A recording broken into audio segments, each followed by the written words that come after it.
We'll go through about whatever it is, schizophrenia, right? Since it's such a stigma attached to it, right? Well, what an easy target that is, you know what I mean? And then they say complain about, he groping me in New York or something like that. Oh, someone grabbed me in New York. What are you talking about, man? You know what I mean?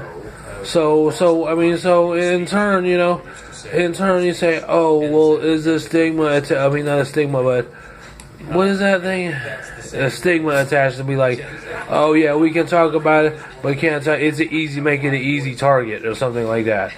Yeah, right, yeah, it's funny, yeah, because you know about it and stuff like that and whatever it is, so when it does happen, then it's just, alright, just push it out of the way, so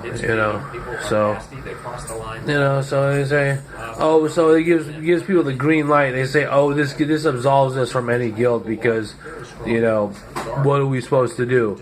He's treated as a disabled when he just has a condition.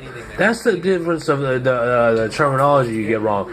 Disabled or mental illness as opposed to condition. Okay, that's the, what you call it, that you unequivocally you do not equate as a thing. So with people who don't know how to deal with these things, then they treat it as an illness. And people who do know, they treat it as a condition. And to be up here and play sides and be like, oh, well, you're the Rye of this, so what do you think of it? And I'm like, how would I justify somebody who is, insulting me or whatever, mental bashing me in a way, as opposed to someone in a condition? And what do I have, a PhD in like stigmatization of that nature? I can't tell you what it is. I can tell you that I can work part-time, but I can't work full-time. I can tell you that much.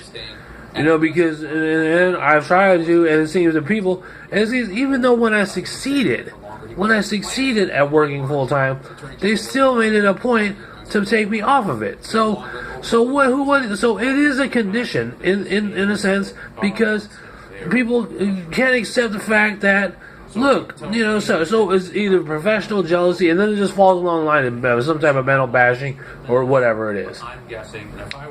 Some type of assault. Like some old neighbor that walks past here always has something to say. Never can just walk past and not say anything. Never can just, not a neighbor, just someone who lives there.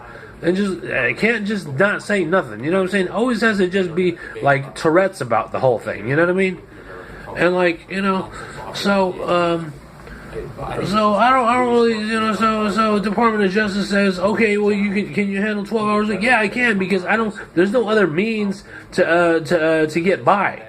Okay, if you want me to pay for medicine, and if you want me to go to the doctor's office and force me to pay $40 some odd dollars, then you're gonna have to employ me somewhere so I can do these things, okay?